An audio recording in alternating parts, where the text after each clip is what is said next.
ಒಂದು ಹಳ್ಳಿಯಲ್ಲಿ ಒಬ್ಬ ಬಡ ಮರ ಕಡಿಯುವವನು ತನ್ನ ಹೆಂಡತಿ ಮತ್ತು ಮಕ್ಕಳ ಜೊತೆ ಸರಳ ಜೀವನ ನಡೆಸುತ್ತಿದ್ದನು. ಅವನು ದಿನಂಪ್ರತಿ ಕಾಡಿಗೆ ಹೋಗಿ ಮರ ಕತ್ತರಿಸಿ ಅದನ್ನು ಮಾರಾಟ ಮಾಡಿ ಬಂದ ಹಣದಿಂದ ತನ್ನ ಕುಟುಂಬವನ್ನು ಪಾಲಿಸುತ್ತಿದ್ದನು. ಒಂದು ದಿನ ಅವನು ಕಾಡಿನೊಳಗಿನ ನದಿಯ ತೀರದಲ್ಲಿ ಮರ ಕತ್ತರಿಸುತ್ತಿದ್ದ. ಅಚಾನಕ್ ಅವನ ಕೈಯಿಂದ ಕೊಡಲಿ ಜಾರಿ ನದಿಗೆ ಬಿದ್ದು ಹೋಯಿತು. ನದಿ ತುಂಬಾ ಆಳವಾಗಿತ್ತು. ಕೊಡಲಿ ನೀರಿನಲ್ಲಿ ಮುಳುಗಿ ಕಾಣೆಯಾಗಿ ಬಿಟ್ಟಿತು. ಅವನು ತುಂಬಾ ದುಃಖಪಟ್ಟನು. ಈಗ ನಾನು ಹೇಗೆ ಜೀವನ ನಡೆಸಲಿ? ಕೊಡಲಿ ಇಲ್ಲದೆ ಕೆಲಸ ಮಾಡಕ್ಕೆ ಆಗಲ್ಲ. ನನ್ನ ಮಕ್ಕಳಿಗೆ ಊಟ ಕೊಡೋದು ಹೇಗೆ ಎಂದು ಕಣ್ಣೀರಿಟ್ಟು ಅಳಲಾರಂಭಿಸಿದನು. ಅವನು ನದಿಯ ದಡದಲ್ಲೇ ಕುಳಿತು ಅಳುತ್ತಿದ್ದಾಗ ಅಚಾನಕ್ ನದಿಯಿಂದ ಒಂದು ದೇವಿಯ ರೂಪದ ಪರಿ ಹೊರಬಂದಳು.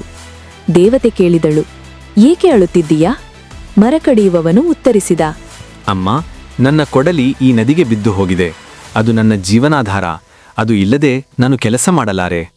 ದೇವತೆ ನದಿಯೊಳಗೆ ಮುಳುಗಿ ಚಿನ್ನದ ಕೊಡಲಿ ಹಿಡಿದು ಹೊರಬಂದಳು. ಇದು ನಿನ್ನ ಕೊಡಲಿಯೇ ಎಂದು ಕೇಳಿದಳು. ಮರ ಕಡಿಯುವವನು ಹೇಳಿದ, ಇಲ್ಲ ಅಮ್ಮ, ಅದು ನನ್ನದಲ್ಲ. ನನ್ನದು ಕಬ್ಬಿಣದದು. ಮತ್ತೆ ದೇವತೆ ನದಿಯೊಳಗೆ ಮುಳುಗಿ ಬೆಳ್ಳಿಯ ಕೊಡಲಿ ತೆಗೆದುಕೊಂಡು ಬಂದಳು. ಇದು ನಿನ್ನ ಕೊಡಲಿಯೇ ಎಂದು ಕೇಳಿದಳು. ಮರ ಕಡಿಯುವವನು ಮತ್ತೆ ಹೇಳಿದ, ಇಲ್ಲ ಅಮ್ಮ, ಇದು ಕೂಡ ನನ್ನದಲ್ಲ. ನನ್ನದು ಸಾಮಾನ್ಯ ಕಬ್ಬಿಣದ ಕೊಡಲಿ. ಮೂರನೇ ಬಾರಿ ದೇವತೆ ನದಿಗೆ ಇಳಿದು ಕಬ್ಬಿಣದ ಕೊಡಲಿ ತೆಗೆದುಕೊಂಡು ಹೊರಬಂದಳು. ಇದು ನಿನ್ನ ಕೊಡಲಿಯೇ ಎಂದು ಕೇಳಿದಳು. ಮರ ಕಡಿಯುವವನು ಸಂತೋಷದಿಂದ ಹೇಳಿದ, ಹೌದು ಅಮ್ಮ, ಇದೇ ನನ್ನ ಕೊಡಲಿ. ಅವನ ಸತ್ಯನಿಷ್ಠೆಯನ್ನು ನೋಡಿ ದೇವತೆ ತುಂಬಾ ಸಂತೋಷಪಟ್ಟಳು. ಅವಳು ಹೇಳಿದಳು, ನೀನು ತುಂಬಾ ಪ್ರಾಮಾಣಿಕನು. ನೀನು ಸುಳ್ಳು ಹೇಳಲಿಲ್ಲ.